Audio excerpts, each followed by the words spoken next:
flat out here at Castle Combe today, mate. It's non-stop. What time is it? It's like 10 to 2. Andy McEwen, where's my lunch, mate? I'm starving. Yeah, I'm asking the same question. Do you know what? I don't think we've stopped all day, but I love it like this. This is how it should be, bouncing from one championship to another. After a really dramatic TCR race, we're now here in the assembly area for Civic Cup, and they've got quite the race to live up to now, haven't they? They have, to be fair, but they're always pretty much pinned, and they're always giving us, you know, it doesn't matter where we go, we always see good racing with them. Tyres were a bit of a problem in TCR. They're still cutting them corners, I think, and some people having problems. Shouldn't be a problem on these tyres. They're not, they're actually cut slick, so they're track day tyres on these cars, so I'm thinking they're not going to have big problems. What do you reckon? Yeah, we certainly, I mean, it's a shorter race as well. It's 15 minutes, the Civic Cup, not 25, so that makes a big difference as well. And it's just as well, because they're going to be going hell for leather right from the start, because we've got this really intense championship battle. Matt Luff, 7 points behind Alistair Camp. This is the halfway point of the season, but Alistair's got the edge on him after qualifying, but, you know, the times across that top 5 or 6, nothing to choose between them, so they're going to have to go for every gap and be pushing from the get-go. Yeah, I think they're getting the get-go now, maybe, to start getting involved with the cars and stuff. A lot of drivers, though, if we have a look over there, Adam, a lot of the drivers are in their overalls, but under the bushes there's the Campy. That's not Campy, but yeah, there's my best mate, Jeff Alden. How's it going, mate? You okay? Yeah, he asked how I was, and I'm actually fantastic. And Andy here is having a great time as well. So these guys are probably going to go into the assembly area. So should we head? We'll go and walk down, and we'll have a little chat. How are you? All right, thanks. That's Ryan Bensley's dad. Ryan Bensley's dad usually swears. Say sorry for Alton Park. I'm really sorry about the other mate, and I didn't mean to do that. But you know what it's like. Things just slip out every now and again. Whee! Seen a bit. Hope there's no kids watching. It's a family show. We'll catch you in a bit, guys. We'll see you in a bit. We'll come and have a little chat. What a championship, eh? What a championship! And I've loved my time here at Castle Combe. They're just nice, enthusiastic people, aren't they? Everyone's got a smile on the face. You don't get this at other places, do you, that we go racing, and everyone's enjoying their day, and why wouldn't you? I mean, we've got this massive crowd out there, loving every second of it, sat out in the sun, bringing their families along as well. It is a great day out coming to a race event, and nowhere better maybe than here at Combe. Yeah, definitely. I think it's a great place, fast, bumpy, bouncy. If you've not seen it, I did say on Twitter, if anyone follows us, I did say this weekend will be a cracking race, because these cars are fast, they're unpredictable, they're nervous, you know, it's a very bumpy, fast circuit, old school it is. As we've just got Brad Hutchison's car from the TCR round just coming down and going into Parc Ferme. He's giving us a rev as well, so his first podium. Andy, I'll leave you to it, mate. I'll go and wait for these other cars coming through. They may come through, they may not, we'll see. But yeah, really interesting TCR race. Championship wide open, but another championship that will be pretty wide open, I think, is going to be this Honda Civic Cup race, a Milltek Sport. So, hello, sir. You've been very nice to me today. Some security people are a pain in the backside, but you've been sound. Oh, I'm always good. I'm always nice and polite. We could just be a fake camera crew, actually. No, I know who you are. Don't worry. Who do you think I am? Don't say Danny Dyer. Related to Scary Spice. That is the best thing I've ever seen. It's not Scary Spice. It's wow. Sporty Spice, then. They're a bit different, those two. Spice Girls? Never do I, mate. I had to live with one for years. It was a nightmare. I'll see you in a bit. Interestingly, the cars are actually going to the grid, which I don't think is a bad thing, actually. Let's see if... Should we go and try our luck? Let's try our luck, because I think I will try and get on the grid. We were told they were going to be in the assembly area, but we like things off the cuff, which is very nice. See if we can get on the grid. Might not be able to, but I've got a VIP wristband on. Check me out. It's like being in the club. So let's go and have a look. Just want to say, though, these guys and girls in here, absolute legends, marshals, giving up their time for free. Well, doesn't look like they're doing much, to be fair, having a bit of coffee, but great people making sure these circuits run. Hello, guys, have a great day. Absolutely sweet, love them to bits. I mean, how hot is it in them overalls? Oh, bloody sweltering, mate. I could sweat my weight off this way. I think I might wear some of them, we'll see what we get. Just going to ask, actually, how long are these cars going to be on the grid for? Do you know? I don't know, not the person. No problem. Do you know what I'm going to do? I'm going to try my luck, and I'm just going to go and try. It's actually, we're nice, but it's going to be about 23 rows. So. Right, well, I'll go and speak to Ryan Bensley while we're on the grid. Do you know what? We're VIP, we're media. Who cares? Right, this lad here, proper guy, Ryan Bensley, love him to bits. He's actually one of my very good friends. He has been super fast, and this, he doesn't get nervous, but at the same time, this is his chance to deliver, and Campy's been saying some real nice things about you, mate. What's going to happen, Geezer? I think we just get off the start. I said to Ali, you know, we all race well together. I said if whoever gets in front first, we just put our head down for a couple of laps and then sort things out. I know from qualifying we've got really good race pace. We had a lot more in the bag. I just couldn't get the lap pulled together. So, you know, it's just about getting off the line. I'm just concentrating on that really, but happy to be up the front end. Championship's looking strong for you, mate. This is the time to maybe make inroads into it. Safety car's pulling up. You'll be on your lap in a second. But, yeah, you're just going to try a start now, see how you get on. I just want that first step of the podium, mate. I'm not even thinking about the points too much. You know, we'll just see what happens. You can only plan for the start. Top man, listen, I think we're going to scoot. Oh, sorry, the marshal's just trying to do his job and we're ruining him. Listen, everybody's lining up. There's a lot of cars. Cheers, Captain. No worries, mate. I thought I was getting a telling off then, which is usual case. But, yeah, Championship's looking strong. You've got to remember, these cars are 17 years old, some of them nearly 20 years old, so they're still on the grid. They're doing a great job. And, Andy, it is over to you, mate.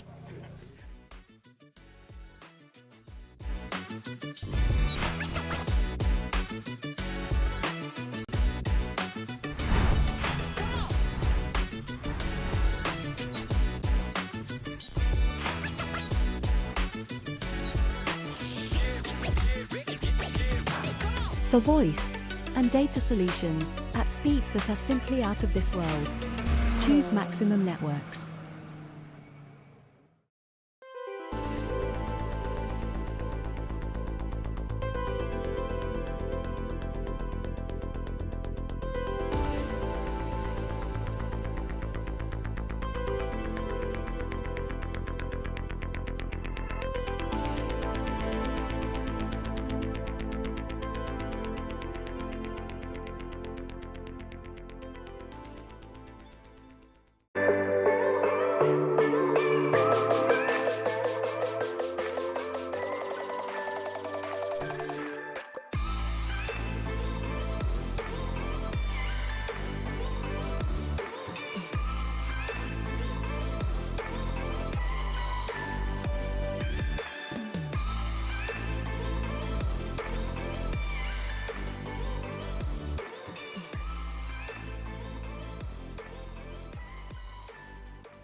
Round number 9 of the Milltek Sports Civic Cup, just a few moments away then here from Castle Combe. The cars have just been released from the grid onto their green flag lap, and a very interesting grid it will be, with Alistair Camp on the pole position and Ryan Bensley alongside. Camp already with a handful of race wins to his name, 3 races this year. Bensley looking for his first ever in the championship. Dan Thackeray and Rob Butler on row number 2, there 2 to watch, with Matt Luff 7 points behind Alistair Camp in the championship, starting 5th on the grid with no Max Edmondson because he had issues after qualifying. He will be a non-starter.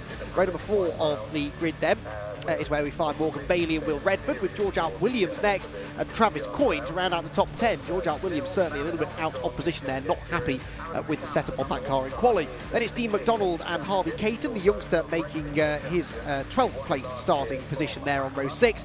Row 7, Mervyn Beckett, returning Mervyn Beckett, great to have him back in the championship, and Simon Norris with Matthew Cripsnow and Hillman next. Then the production pole sitter, Alfie Jenkins, the joint championship leader in production class, has the pole position unofficially there, 17th on the grid, ahead of Jeff Olden, who's actually a cup driver. And then Dave Marshall, second of the production drivers, the man who shares that championship lead with Alfie Jenkins, and Louis Hounsell, also a championship contender. Starting 20th, then it is Mark Hughes with Simon Welch and Paul McHugh, new to the championship, starting at the back of the field. Don't think he got out in qualifying, at least didn't set a qualifying time, but he will be starting 23rd on the grid. That, though, actually 22nd because of Max Edmondson being a non-starter, and it's, I believe, a blown engine that he suffered with, according to the official news we've been given. So a blown engine in qualifying, having put in a really good lap, good enough for 6th on the grid, and he will therefore not be able to take the start. Alistair Camp will do though, and he'll start on pole position, but he was only 3/100ths of a second quicker than Ryan Bensley, who's in the form of his life actually here this weekend. Ryan won a race actually here in another championship over a decade ago at Castle Combe, and we're looking to try and repeat that here today, and he's starting from the front row of the grid. Paul, I know you know Ryan well, you know Alistair pretty well as well these days. That's a fascinating little showdown there, because Camp's got a championship to think about, and as we just heard, Ryan isn't even considering that, is he? No, exactly that. And Ryan will, let me tell you this, Ryan is no mug. And yeah, he'll be wanting to, he's dead respectful. But Alistair is as well. Yeah. Campy knows how to win championships. I'd love to see Ryan win this. I really would, because I know how much he's worked hard, how many struggles he's had. And even Alistair Camp touched on that as well. But yeah, I really look forward to this. And the reason he is on the front row is because I coached him when he won that race about 10 years ago. It was great. Really? Wow, he's been putting up with you for that long, has he? Ryan Bensley then from the outside of row number 1. At the back of the grid is Paul McHugh in his shiny new Honda Civic FN2, making only its second outing of the season. Alistair Camp then on the left, Ryan Bensley on the right. Right lights out, away they go now then, the race getting underway. A good start made by Camp from pole position. Bensley trying to cover off Dan Thackeray in the second phase of the start. Both Bensley and Thackeray though coming back at Alistair Camp, and further back there is already a shunt, and that's George Out Williams. He's been rear-ended by Dave Marshall. Dave Marshall, the joint championship leader in production, is off in the early stages, and that looks that's all the hallmarks of a car that didn't get going, because George Out Williams was nowhere near Dave Marshall on the grid, and yet somehow they've come together. Right, side by side for second as they go through Quarry Corner for the first time, and it is Alistair Camp who leads, and Thackeray up the inside of Ryan Bensley, heading towards the S's. Can Bensley close the door? Yes, he does, but the red flags, I'm afraid, are coming out after that sizable shunt at the start of the race, and hopefully everyone getting the message. Yeah, Alistair Camp waving at the drivers behind him that he's seen the red flags, and that is a real shame. We had a near miss in the TCR race earlier on, and this time we weren't quite so lucky. Yeah, really weird, isn't it? I don't know whether it's the heat or something with these cars, not just these cars, but TCR as well. You know, people stopped and stalled on the grid. That was a sizable accident by the looks of it. I mean, if a car is stopped and it's been rear-ended, it's just depends how much of a run-up it's got on it. So yeah, not great to see, but red flag straight away. Great call. It must have been George who didn't get going, because he started 9th whilst Marshall was 19th. There were 5 rows between them, so there obviously hasn't been a great start, at least for George Out Williams. That's a shame. I was chatting to both of them just a few minutes ago, actually, in the assembly area. They're both revved up, raring to go, and yeah, shame that their races are coming to an early end. The red flag appears to be more to get the cars out of the way than anything else, because there are 2 of them stricken on the track. It's a 1:14 lap round here, so they didn't have enough time to get that moved. And what we don't want to do, Paul, is drive around behind the safety car in this heat, because that does the cars no good at all. So if it's going to be a lengthy pause, better to stop the race and get it restarted as and when the track is cleared. Yeah, it'd be interesting to see where they put them. Will they put them in the pit lane? No, they've stopped them before pit lane entry out of the comms box, because the track is blocked with that accident and on the start line. So yeah, they're going to make a call pretty quickly to see if they're going to go back into the pits or they're going to get that flatbed and get that moved. So I hope it's done pretty quickly. I mean, we had this is so reminiscent of Alton. Yeah, absolutely. When Jordan Brennan had his brake failure going into the Hislop chicane, slammed into the barriers, and again, a testament to how strong these cars are. He was absolutely fine. After that, he's actually here this weekend, cheering on some of his friends and competitors. But yeah, we got a lap or 2 in there, I think, at Alton Park, and then they were stopped in the hot sunshine, baking away their cars. Look at that for a shot, as they're all fanning themselves.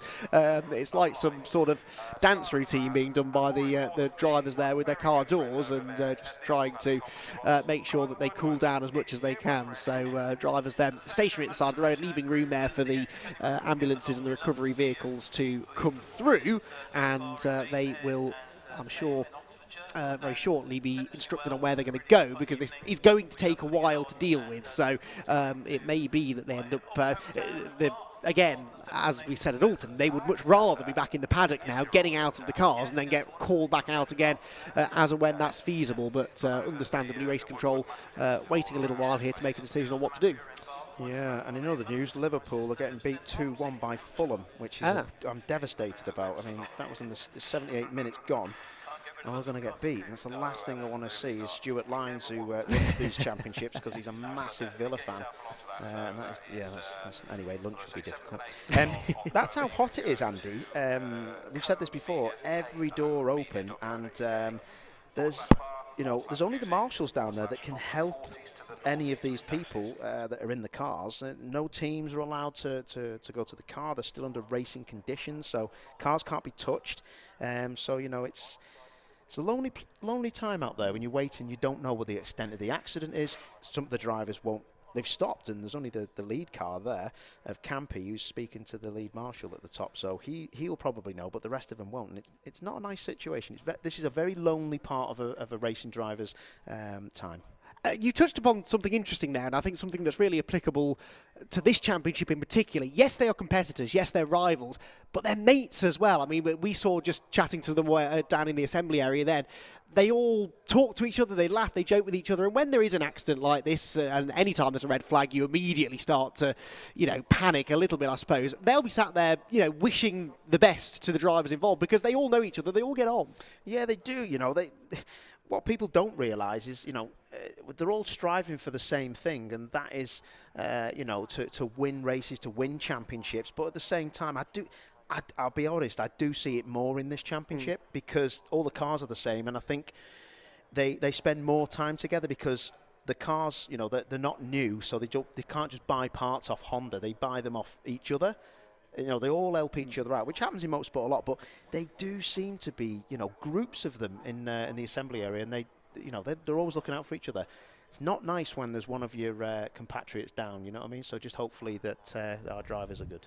Yes, I can see the medical vehicles have now cleared the track, so they'll be taken to the medical centre for evaluations, I am sure, but hopefully nothing too serious then, but lots of concerned faces in the pit lane and drivers who are wanting to know exactly what's going on then out on the circuit. But George Hart Williams then and Dave Marshall, it's safe to say, will be out of the race, and to bring it onto a championship subject for Dave Marshall, that's a bit of a disaster. I feel a bit bad now because yesterday I was chatting to Dave and said, look, you know, a non-finish might not be the worst thing for you because you dropped 3 scores in this championship. If you have a couple of non-finishes scattered along your season, you're dropping far fewer points than if you were finishing on the podium. And of course, that production class, you know, only 5 or 6 cars entered. You're highly likely, someone of Dave's calibre, to be on the podium every time and dropping lots of points. So obviously, if he was going to have a non-finish, he'd rather it wasn't because of this, but at least not a complete disaster from a championship perspective. Yeah, definitely. I think that'll be the last thing, you know, on the drivers' minds. It's like you say, there's that, but there's, you know, these guys race in this championship because it's affordable. And when you have a big accident, and you know, it doesn't even have to be a big accident. You can spend a couple of grand on a problem with your car, and these are club races. You forget this is, you know, they want to go somewhere, they want to get to a higher championship, they want to be professionals, but at the same time, a lot of these guys are just clubby racers, and they do it because they love it, and it gets them away from real life. So it's not very nice when you see, you know, a problem with the cars in an accident or something like that. So yeah, it is one of the best championships I think I cover, and every time I speak to the guys, I always tell them, you know, a lot of these other championships that I cover in particular should come down here and watch these guys race because it's proper respect. Yeah, it's got something, this championship, that I don't think many other, or maybe any other championships have, because it is a club-level championship, and it's very much got that club-level vibe and that camaraderie that we've spoken about, and yet the cars are prepared to a professional level. The championship's run to a professional level, and it's kind of a club championship that's operating actually at a higher level than it ought to be, really, but it is a really unique feel when you walk around a Civic Cup paddock and when you attend their events, and as we will see, hopefully, in the near future, the racing is top quality as well, and I think we're not a million miles away, Paul, from getting this track cleared. Both of the cars are onto the back of the flatbed trucks. Excellent work by the marshals. You were talking to probably the very marshals who are actually dealing with this incident now, just before the race started, saying what an amazing job they were doing, yeah, could not agree with you more. Yeah, that's considerable damage, that, isn't it, on the front left of that car. That is not good. Dave Marshall, I mean, I love everyone in that championship, but Dave especially is a proper top lad. Devastated to see that. Hope he can get that fixed up, and I don't think he'll be out for the second race today. But then again, you never know, because there's such good people in the paddock. I'm sure they'll be all around that car trying to get it sorted out. I might get a look at it here as the truck goes around the corner. From the right it looks fine, but on the left it is not. He's just gone to the trouble of replacing the wing mirror on that left hand side of that car as well. He's going to have to buy a new one now. And look at the back of George Hart Williams' car. I mean, that is the worst nightmare. If somebody stalls on the grid, you're just waiting for the impact from behind. As I said, we had that really lucky escape with Chris Smiley in the TCR UK race earlier on, but poor old George Out Williams had a bit of a season to forget so far, and the area motorsport team will have a lot of work to get that car sorted, and we hope that George is not too rattled about after that one either. But yeah, when one car is stationary, and you know, these things accelerate so quickly, don't they? They're not F1 cars by any means, but they're getting up to speed really rapidly. If you're starting on the back of the grid and you encounter a car that started in the top 5 or 6, then yeah, you're going pretty rapidly by that point. Yeah, exactly. You know, these guys will just want to get involved, get the racing done now. The marshals have nearly made their way down to all of the cars, so there'll be questions being asked, and hopefully the marshals there will be telling them what the score is. We're not that long away. I feel a bit gutted actually, because on Twitter last week I did say make sure you watch Milltek Sports Civic Cup, because these guys are proper racers, and they're proper old school cars, and they're great to watch. So anyone that's tuned in to watch, you will get a bit of racing in a minute, I am sure of it, and it'll be spectacular. And we're hearing it should be a full race rerun as well, because they hadn't finished a lap, so we should go to the full 15 minutes. They might try and lop some time off the timetable a bit later on in the day, but we should get the full 15 minutes in, and you can see actually the marshal starting now to wave at the drivers to get them into the right position. So Alistair Camp there being directed to driver's right, because he will be lining up on pole position. The track is clear, no debris or fluid left on the circuit that needs to be moved, so we are then good to get the race back underway. And an interesting start that actually. We've spoken a lot about what happened behind them, but at the front Alistair Camp seemed to react the best, but in the second phase of the start Bensley and Thackeray really came back at him. He did well to keep them behind him. Yeah, it's weird. It was like they're all the same cars at the front, but it was like one of them maybe got more VTEC than the other, the variable valve on these cars, old school stuff. But yeah, it was like they got somebody got either too much wheel spin or the variable valve coming at a different time on those two cars. But yeah, look at Ryan Bensley with his headlights ablaze. He means business, doesn't he? Because it'll be on the dashboard that his headlights are on, but that'll probably lose you about 3 horsepower. That's on turn them on. There we go. He's coaching him even from the commentary box. Can't help himself. Talk to us a bit about the art of getting one of these things off the line, or indeed any front-wheel drive car, because you have got that initial reaction time, which is important. But what you do with your feet, particularly after that, it's a real art. It's something I have struggled to master for sure, because you do see sometimes people get initially a bit of wheel spin and then they go quicker or they bog down a bit. So what is the perfect way, do you think, of getting these things off the line? Well, they're always a struggle, for one, because front-wheel drive cars, they have a lot of weight over the front axle, but as soon as you get on the power, you can imagine like a surfboard, all the weight goes to the rear, so the rears kind of lift up and off the floor, so it's that wheel spin that you don't want, but you do need some wheel spin, because otherwise it will bog down. The difficulty with these cars, though, Andy, is that because of the variable valve time in the VTEC, once they get to a certain amount of revs quite high, that you get extra power. So if you get in the VTEC too early, you can just wheel spin and you're stuffed. So it's a fine balance. When you're in the car, you'll hear them make a different engine noise when they get onto that VTEC. So you want a bit of wheel spin, but you don't want it too much, and you don't want it all in the VTEC. So, mate, it's hard. Yes, you make it sound hard, I have to say. I don't think I'll be any good at it, that's for sure. And that is where experience comes into this. There's lots that we think about when it comes to, new drivers entering the championship, and talk about people like Harvey Caton and Will Redford and whatever. It's not just learning how to get a quick lap time out of the cars, it's all the other little bits in between. In the start of the race, as we've just seen, it's important that you get it right. So, second attempt at this Milltek Sports Civic Cup, round 9 of the championship. Let's remind ourselves how they will line up on the grid. There'll be a couple of amendments to this lineup, because we're missing 2 or 3 drivers now. We're already missing Max Edmondson, and of course we're also now minus the luckless George Out Williams and Dave Marshall. But we do have on the front row Alistair Camp on pole, and Ryan Bensley alongside him, Dan Thackeray and Rob Butler making up row 2. Then Matt Luff all on his own on the third row of the grid, the man who is second place in the championship. No Max Edmondson then alongside him. Then it's Morgan Bailey and Will Redford. No George Out Williams, of course, from 9th, so Travis Coyne on his own on row 5, ahead of Dean McDonald and Harvey Caton. 7th row for Mervyn Beckett ahead of Simon Norris. Matthew Cripps and Owen Hillman are next. Then Alfie Jenkins, the first of the production runners, and of course his big championship rival Dave Marshall taking no further part in the race, and I suspect the day could be an advantage to Jenkins, albeit not in the circumstances he would have liked. He's got Jeff Oldham alongside him in the Cup Class FN2. Dave Marshall, of course, will be absent from 19th on the grid, so Louis Hounsell stays on his own on that 10th row ahead of Mark Hughes, Simon Welch and Paul McHugh now inserted into 23rd place on the grid. Yeah, so that is how the grid lines up, and they're nearly ready to go, aren't they? They are indeed. So, as I said, missing those two involved in the incident, Max Edmondson also. We're getting more information trickling through now. I don't think he's particularly pleased with how his day's gone, because it was all looking so good for Max, wasn't it? But an engine blew, towards the end of qualifying, do we understand? Yeah, apparently so. So engine gone, and his best ever qualifying, Yeah. P6. What a nightmare. Absolutely gutted for him. He's quite a character, actually. I like Yes. him. Like a lot of these guys in the championship.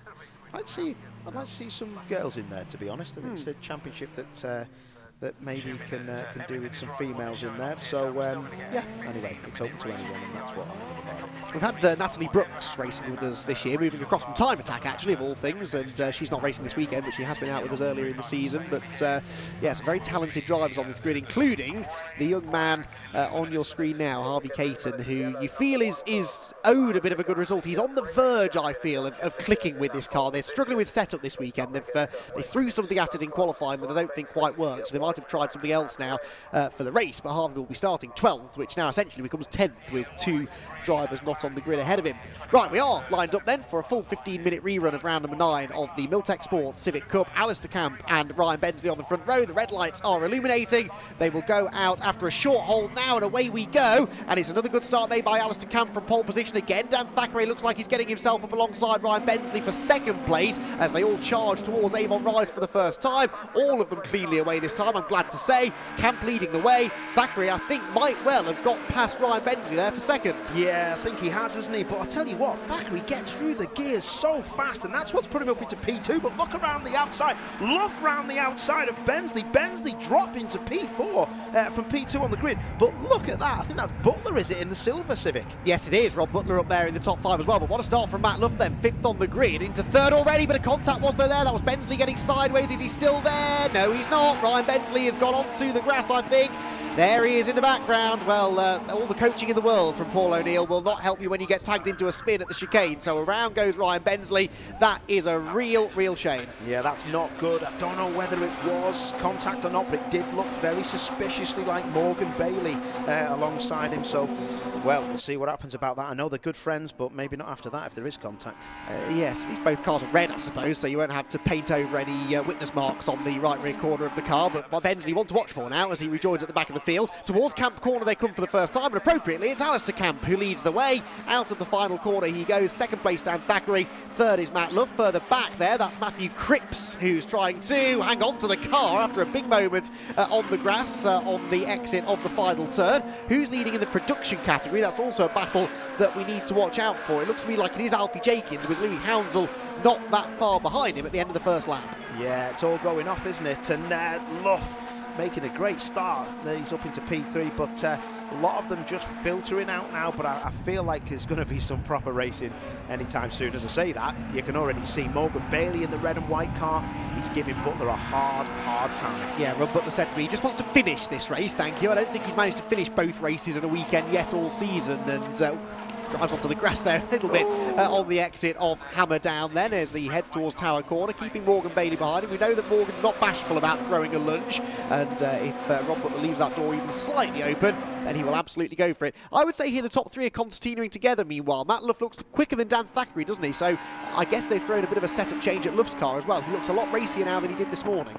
A lot faster, isn't he? Yeah, I mean, he's looking super fast. Thackeray's going to have to look in his... He's going to have to look in his mirrors here, because same with Bailey and Butler in the silver car. Morgan Bailey, he ain't backwards in coming forwards, that lad, is he? No, he's not, absolutely. We've seen him well and truly getting stuck in this season so far. Pro Alloy's team there cheering on their 2 drivers as they charge on. Oh, that's a car from the pit lane. Sorry, yes, that was a driver who's just been into the pit lane. Travis Coyne, I think that was, who is slow. But yes, that will have caught the attention of the leaders as they came barrelling through. Super fast up the top of that part of the circuit, isn't it? It is properly quick.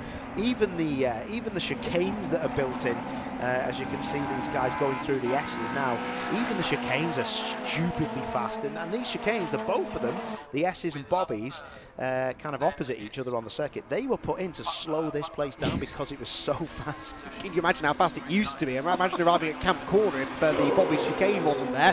Dan Thackeray over the curb there through Tower Corner, and they do now head into bobbies then, the right-left flick, this slightly quicker of the two chicanes through the dip, the kink at Westway, down the Dean Straight, past the motorcycle chicane, which you'll see just to the left of shot here as they go past the pit lane entry, and Alistair Camp hanging on to the advantage from Thackeray and Love, then the gap back to Butler and Bailey, that gap going out slightly between the two of them. Some side-by-side action here in the background though, and that looks like Matthew Cripps perhaps having a bit of a battle there with Norris. Norris, I think, gaining a place, and so too his teammate, actually, Owen Hillman, getting past the production leader. So Alfie Jenkins there, well and truly mixing it with some of the Cup guys and getting away from the rest in his class. Yeah, the guys on the pit wall properly having it large, like going to a karting track, isn't it? Get on with it. There's a lot of waving. I do hate that when I'm driving. Yeah. When you're actually trying to race a car, it's like, no, I am trying, mate. I don't need your hand to wave me on faster. Yeah, I'm struggling to get past this guy. That's the thing that's going to make me make the overtake. Absolutely. Thanks for that. Matt Luff could do with every bit of help he can get here, though, because he is rather stuck behind Dan Thackeray. He might be close enough to have a go here, down towards Tower Corner. They head through the kink at Hammer Down, but he's not really close enough, and as much as he'd like to get one step closer to Alistair Camp, it's not worth going for a 50-50 dive at this point, he feels. But Matt Love will be very much aware of the fact that he's being outscored by Alistair again. We're into the second half of the season now. Oh, Thackeray made a mistake there, didn't he? He bounced off the curb on the inside, and it bounced him into an understeer, which he controlled really well. The front axle washing away, but that will be Matt Love's sign to say, I'm going to come for you. Look at Luff now. Luff carrying loads more speed through, but all three of those cars in front are definitely in with tow. They're in range. There's an overtake for somebody. Yeah, they are. Dan Thackeray, good to see him up there, and actually got a good exit from Camp Corner there, did Dan. Won the first race of the season, had another podium with a third place finish last time out in race 1 at Alton Park, so he is a quick driver, perhaps channeling his inner rallycross driver there as he runs wide out of Quarry Corner, but they are all on the limit. Well, I say they're all on the limit. We've seen little mistakes from Thackeray, little mistakes from Love. Alistair Camp, though, wheel perfect so far. Yeah, he is, isn't he? He's the champ, isn't he? He's been in this position so many times, but we just haven't seen it a lot this year, in my opinion. But looks like he's got his confidence back. Not been here before he visited this weekend. So, yeah, he's looking super strong, and he looks like he's stroking it all. But I tell you what, if Love gets past Thackeray, I think there could be game on.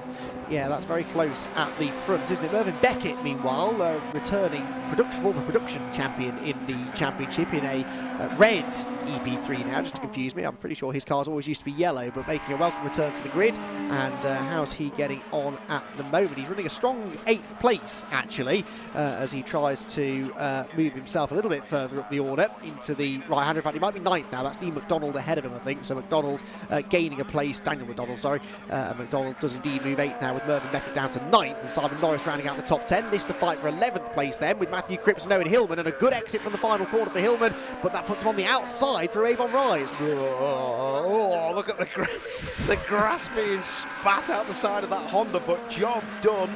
And such a difficult track, and that was brave.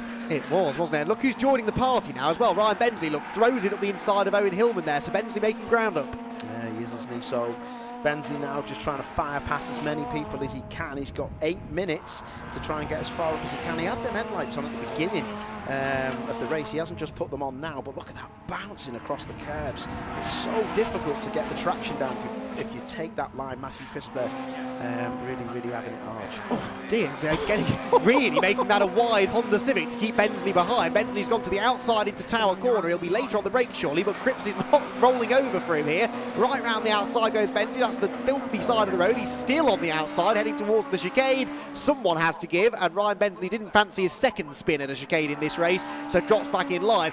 For Ryan here, as he flashes the lights, just to let Matthew know what he thought about that, he's thinking about the race 2 pole position, surely, because remember, we reverse the top 10 as the same as we do in TCR, so if he can get 9th or 10th at the end of this race, Ryan, then a race 2 win is certainly not out of the question. Yeah, to be fair to Cripps, he probably doesn't know who's behind him, to be fair. It's difficult, that, you know, round here, well, he's passed now. I think he's round wide, isn't he? Yeah, to be fair. Oh, and that look at that FN2 there. That nearly went straight to the side of Chris. That was proper, that was.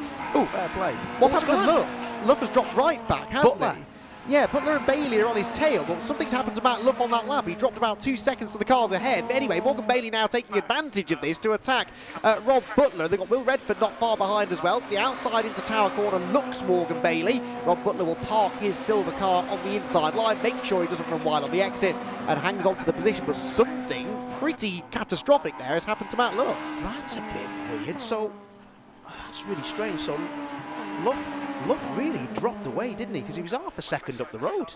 Yeah. He must have ran wide, and then they've had a bit of...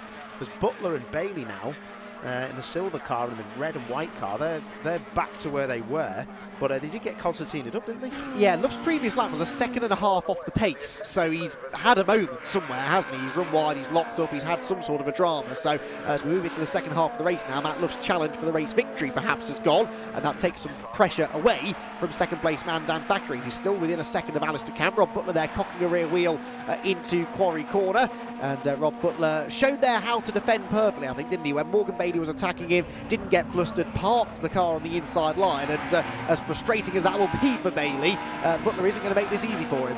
No, not at all. Butler, you know, one of the quicker front-wheel drive drivers in that silver Civic. He's proper. Morgan Bailey is going to make a move, and I tell you what, it's going to be a lunge. Yes, that is the Morgan Bailey way. He's a very exciting driver to watch, is Morgan. Rob Butler, good at that part of the circuit, isn't he, though? Always seems to be out of range as they head into Tower. Of course, he wasn't the lap before, but that's because he got bottled up behind Matt Luff after his moment that he'd had. 3 bobbies then into Westway. Very wide they both go again, and still catching them is Will Redford as well, the Kinetic Motorsport driver, almost a part of this fight now.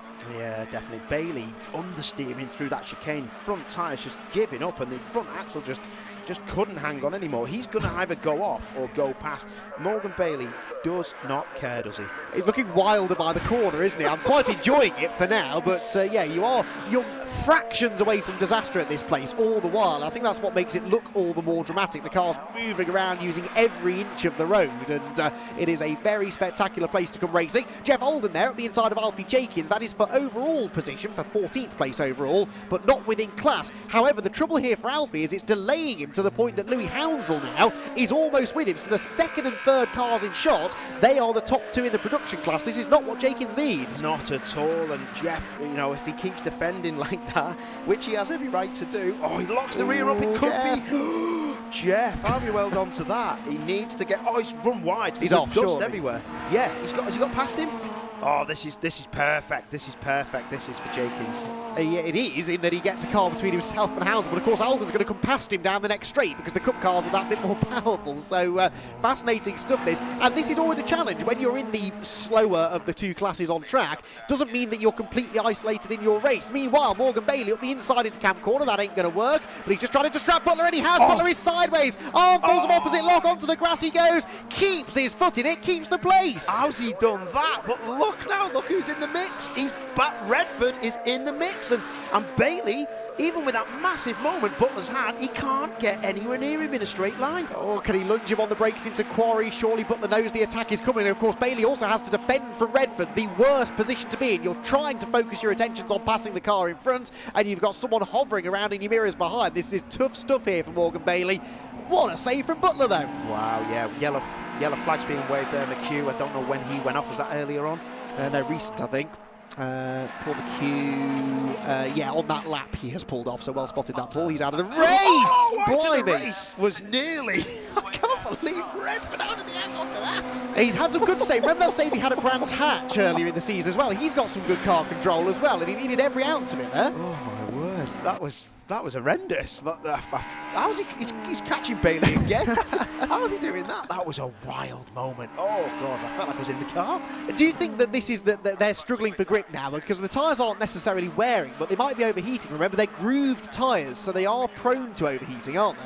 They are, yeah, and I think what you're seeing is there's not a lot of oversteer where the rears are giving up. It's the fronts running them wide on the exit to the corners, and then the rears run over the grass at the very end of the corner, and that's what sends them sideways. But Butler seems like he's settled down into a rhythm, and he's dropping Bailey, and I haven't seen many people. Oh, there's a big rear lockup for Bailey. these cars prone to locking up rears and sometimes turning in a bit too much. When you turn the steering wheel, it kind of like exaggerates it by 15% sometimes. Fastest man on the track, by the way, is Matt Luff. So a case of what could have been here. He's closing back in on Dan Thackeray. There will be, I would imagine, one more lap at the end of this one. They might squeeze two in. We'll wait and see. But there you can see how much closer Luff is to Thackeray again. So second to third is coming down. Matt Luff on the previous lap did a 1:15.1. That was 3/10 quicker than the two cars ahead of him. And I think he's even faster again on this lap. So Matt Luff reeling in the second place, man. A shame he had that delay, whatever it was mid-race, because Matt Luff is clearly really quick. And that is Ryan Bensley, and that is a damaged Ryan Bensley. The whole right side of that car. That's been a big hit with something. It's the barriers on the left-hand side of your shot just then. As we looked from the rear, I don't know how he's done that, but he must have ran wide on the dust, and it's maybe bounced him back over to the left. So yeah, unless he's run out of brakes or something on the approach to it, but he's hit that barrier hard, and that car ain't going to be moved. It might be a red flag and a checker. Well, we'll find out now. We're on the final lap anyway. I mean, they can't leave it there, surely. It's right in the middle of the track. Ryan Bensley, if he's any sense, will have hot-footed it out of there as soon as he can. You can see the way they're having to merge around it. And Alistair Camp heading down into that part of the circuit now. We'll go to the outside of it. Yellow flags out, of course, but this is not ideal. And I am absolutely astonished that we have not had a race stoppage. Anyway, the race is carrying on for now. The battle for the podium place is raging on, and Morgan Bailey right back on the tail of Rob Butler here as they make their way towards Tower Corner. And this is about as close as Bailey has been all race long into this part of the circuit, and Rob Butler will have to defend again. Yeah, definitely, and this is getting close, but back to the Ryan Bensley thing. The worrying thing for me is his car is stoved in on the driver's side. From the look of it, he can't get out of the car, so yeah, not fantastic that. Indeed. Right, final corner coming up. We'll move on, shall we? Rob Butler then and Morgan Bailey. That's going to go right down to the wire. But Alistair Camp, as long as he gets through the final corner in one piece, is going to claim another race victory. His fourth race win of the year, pushing to the edge of the track even at the final corner. But the checkered flag is out for Alistair Camp. Thackeray second, Luff in third. Who's going to get fourth? It will be Butler ahead of Bailey, with Will Redford in sixth position. The production battle will be coming towards us reasonably shortly as well in the next group of cars just behind those, actually. I think it will have been Alfie Jenkins and Louis Hounsell were nose to tail going on to the final couple of laps. There you can see Owen Hillman coming through. He's got the lapped car behind him of Travis Coyne, and then just coming into the last corner now, I think, are our production class leaders, and Alfie Jenkins is under threat here from Louis Hounsell, but I don't think Louis is going to get him at the final turn. Out across the line they will go. There goes Jeff Holden. The next two cars are the ones we're watching, and it's very, very close indeed, but yes, it is going to be Alfie Jenkins by a car length over Louis Hounsell for the class win in the production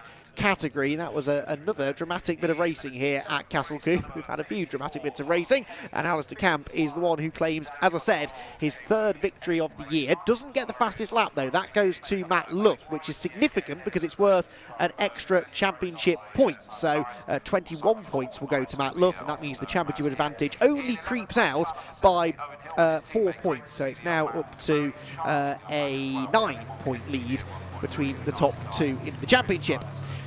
So, confirmation then of our provisional result for round number 9 of the Milltek Sports Civic Cup. Alistair Camp, the race winner, from Dan Thackeray in second, Matt Luff in third position from Rob Butler, then Morgan Bailey and Will Redford, with Harvey Caton, Daniel McDonald, there we go, I'll get that right at some point, Simon Norris and Mervyn Beckett rounding out the top 10 finishers. Then on page 2 of the timing screen, it is Owen Hillman from Matthew Cripps and Jeff Alden, and then Alfie Jenkins, look at that, by 10th and a half or so over Louis Hounsell for the production class victory. Mark Hughes there in third, with Simon Welch, who's just come across the line now, was fourth in class. Travis Coyne, of course, a lap down after his pit lane visit. That came not long after the start of the race. It was the end of the first lap he came in briefly. I guess maybe he had some grass in the grill or something that needed cleaning, with, of course, Ryan Bensley and Paul McHugh, both non-finishing, and a whole handful of them not starting the race after the various issues earlier on.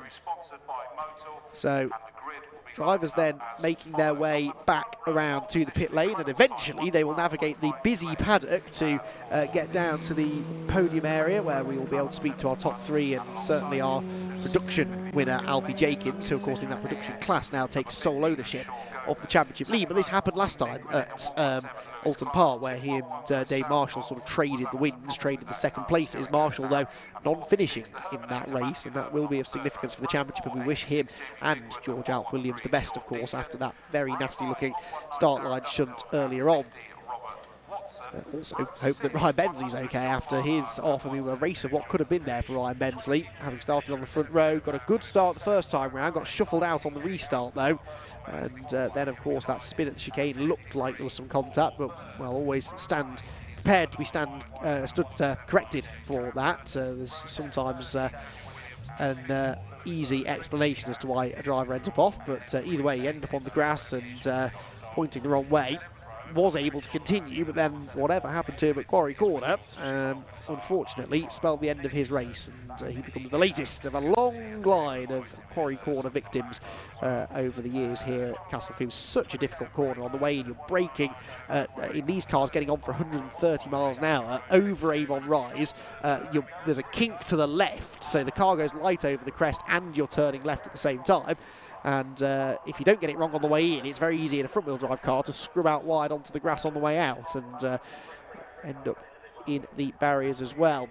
So there you can see the recovery operation ongoing up at the top of the hill, and the ambulance there as well, just to check over Ryan Bensley, who will be taken to the medical centre for evaluations, I'm sure, if that off that vehicle goes now. And another good shout out to the marshals, the medics, the officials, everyone helping to put this event together. There's a lot that goes into that, and the work done by all of them, many of them volunteers, of course, certainly the marshals, volunteer marshals. We could not enjoy racing like this, racing of any kind, without them, so we thank them for their duty, and it will feel like they're doing their duty today in the baking hot sunshine in the overalls, as Paul was remarking with one of them. It's a very hot day to be a marshal. At least the racing drivers, yes, they're cooped up in their hot oven-like cars, but it's not for that long, and then they get to get out and go and have an ice cream and a nice cold drink and come back and do it all again in the afternoon. But yeah, the marshals out there all day, come all weathers. Of recent weeks here in the UK, thankfully for us, it has been like this for a lot of it really. Bright sunshine, nice warm weather, and the fans here out in force at Castle Combe as a result, really enjoying their chance to get back trackside. Castle Combe, not a circuit that hosts a huge amount of racing actually, so it is a real treat for the fans to be able to get themselves trackside. Only about 6 meetings or so a year, and that's why I think they get such good crowds every time we race here with TCR UK and Civic Cup. So yeah, we thank them for turning up today as well. Right, Paul O'Neill is down at the podium. I don't know whether he has any drivers to talk to yet, but Paul is very good at talking to himself, so we'll let him do that for a moment or two whilst the drivers make their way towards him. Right then, well that had it all, didn't it? Milltek Sports Civic Cup. We're just waiting for the drivers to come down here to Parc Ferme. Bit of an interesting one actually, Castle Combe, because the Parc Ferme is next to the TCR UK Hospitality, or it is for the top 3 drivers of the production class and the actual, I was going to say proper class, then I meant the cup class, but both great classes. And just to put you in contact with all the logistics, we need Adam, who's our coordinator, to actually collect them and drive them through from the exit of the circuit all the way here. So to get past loads of people here at Castle Combe and also get them all together, because lots of drivers go off on a tangent. And also Ryan Bensley's accident may have caused a bit of an issue where a lot of the drivers have actually been put another way. Anyway, we like to do a bit of improv. So I'm thinking of stuff to do. So what shall we do? Shall we have a closer look at these trophies? So, how do we get up in it? Oh, actually, I can go here, can't I? I've got steps up here. I will... if you've never seen one of these... I don't know if it's bad luck to actually touch one of these. I've obviously touched a lot of these trophies, but just never winner ones. But I think it's lovely, isn't it? Like, I was speaking in comms about Civic Cup being a clubby championship, and that I always find that a bit disrespectful, and I don't mean it to be, but you know, these guys run on quite a tight budget, and it's a great place to learn your trade and have a good go against some proper drivers. I mean, a lot of those drivers in there were top British level in karting as well, so a big mix of drivers. But yeah, these trophies absolutely lovely, and you can see on there, if you're zooming in, you've got the cup class first place here. And also, if you look over to the right, this is the production class thing. And what I like about this is there's absolutely no difference in the trophies, just what it says on it, because sometimes you get a smaller one for a different class. And this little bottle of Charlemagne, well,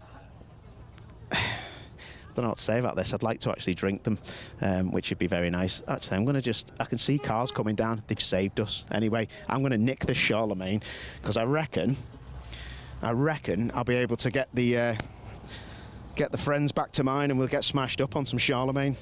Don't drink and drive. Talking of drink and driving, Alistair Camp, the champ, number 1. And actually as well, if you just have a quick look on the windscreen, see what this says here? Parc fermé, do not touch. So only the driver is allowed to touch the car. Actually, as camera people and as interviewers, we're not allowed to touch the car because it can be deemed as we're actually cheating or helping out the driver. That driver being Alistair Camp. Dead easy, that, wasn't it? I won't say easy. It's a bit hot out. I haven't bothered, but no, it was good. It's maintain the gap. That's all we need to do. So no point in going extra hard in this heat. So we just kept the gap that I got, and that was it. Early doors. Thackeray was quick, wasn't he? Yeah, definitely. Yeah, I could see that, and I knew where I was making the mistake into quarry. Just watching my mirror too much going up there, and yeah, just sorted that out, and that was it really. Other than that, out the back section is pretty much flat anyway, so not much more you can do. Any trouble with brakes? I've seen a little bit of flashing with some people's brakes. You didn't seem to be that hard on the car. No, not too bad. No, brakes were fine. They're better than obviously what they were before. Now we've done the slight mod to try and get rid of the brake knock-off. We don't get any of that now, so it's brilliant. And obviously the safety side of it, everyone's saying they're a lot better brakes. So it'd be interesting to hear what problems people have had. Yeah, no, we'll see what happens. But I think it was just a general bit of pad knock-off, maybe through the chicanes and stuff, isn't it? Yeah. How was that? There was a pretty long wait, wasn't it? After that first accident. Yeah, it was a long wait. When you see it, it's not nice to see it. So, and I knew it was George, obviously one of the lads who run in the same awning as us. So shape is all right. The marshal said he was all right, but yeah, easily done. Yeah. Top man, listen, let you crack on. Let's speak to Dan the man. Dan. Hello, boy. Well done, mate. Thank you. That was all right, wasn't it? It was tough. I mean, we're quite similar with pace, and I was, praying he would make a mistake, but when does he ever make a mistake? He doesn't. And to be fair, I think Matt had a bit of pace on both of us, and luckily, I think he missed a gear and dropped back from me, and that was a saving grace, I think, because he was reeling me in at the end. My tyres were gone, my brakes were gone, I think I was gone, so I was quite glad to see the end of it. We didn't quite have enough to catch him, but I'll take it. It was good, mate. I'll tell you what, just a quick one, though. Your starts were electric. It was like you had a different gearbox in the car, and I was trying to get across how to get one of these off the line. It's difficult with the VTEC, but if you get it right, you can make massive gains. Yeah, there is definitely a technique to it. I'm kind of hit and miss. I normally do get good starts, but the last couple of rounds they've been a bit average. And here was really important, because it's quite hard to pass. I thought I've got to concentrate, and it was quite grippy on that side of the track, luckily. But you know what it's like. I got boxed in behind Ali. Luckily, I got Ryan at the start because he's very quick here, and it made the difference. And that was what got me second at the end of the day. Top man. Listen, leave you to it. Very nice, very nice. Very good, very nice. Matty, how is it, boss? Did you miss a gear? I did. So coming out the chicane, it was bumping around. I pulled fourth, and it got stuck in neutral. And I was trying to get into third, because obviously I'm slowing down now. And then Rob was catching me, and they were getting away. And then by the time I got into third, that was it. I dropped back way too far. And yeah, after that, I got my head down. Closing down pretty good. But yeah, it wasn't enough time to make a move, obviously. But yeah, no, pace was good. I'm happy. Yeah, car looked good. Much going on behind you. I was a bit worried because you dropped into the clutches, didn't you, of that Bailey Butler fight, and that looks savage. Yeah, both of those are quite good defenders as well. I was like, I can't let any of them through because that would be almost race over then, isn't it? So yeah, no, I kept them behind. And yeah, got my head down and pushed on. So yeah, it's good. Happy. Wicked. Good for you. Right, that's the Civic Cup, boys. Let's have... Oh, production. Can we come over here? Come over here. My word, this looks like a comedy sketch. Look at these lot. My God, it's like Little and Large. It was all right, wasn't it? Yeah, it was a great race. Louis caught me massively towards the end of the race, but because of the yellow flags, somebody was stranded on track, he couldn't get past, so I was lucky there. But yeah, great drive from Louis. Unlucky for Dave Marshall with that first incident on the first start, but hopefully he's back out later today. Not what you want to see, is it, these days? Well, any day of the week. It's you never know what's happened, and you're never too quite sure. And then you're stopped on the second. It's just horrible, isn't it? But you got through, and production cars were a pain for you, actually. Sorry, production cars, cup cars were a pain for you. Yeah, there was quite a few cup cars here, there, and everywhere. But I think I overtook about 4 or 5 of them off the start, and on the first lap. But a few of them had quite a few issues as well, and they dropped out the back of us all, and then came back through the grid a bit later on in the race. But yeah, there was, I mean, with the straights here, they just fly past us on the straight, so they don't really hold us up too much like at Brands say. Well, it was good to watch anyway, fellow. Congratulations. Cheers. Super. Louis, how are you, lad? You keeping well, mate? Yeah, I am. Quite hot here, but yeah.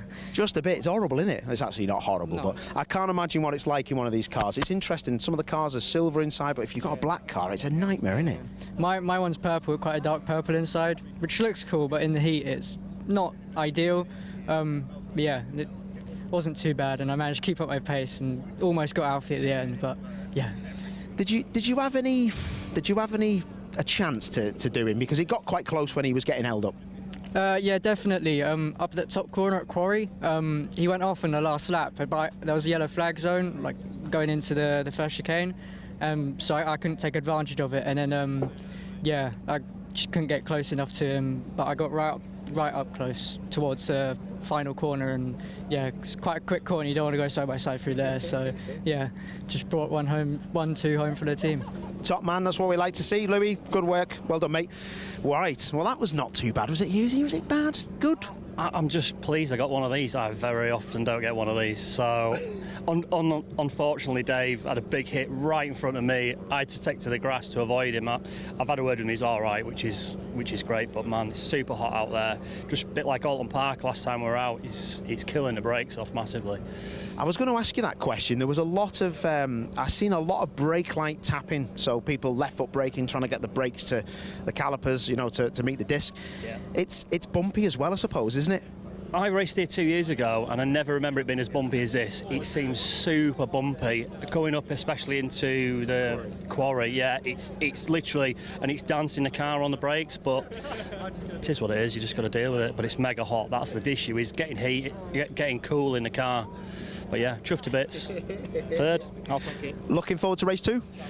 Not really. It's too hot. Yeah. No, I am. I always look forward to it. I'm just so far off the pace. These guys are super quick. I mean, they do a lot of racing.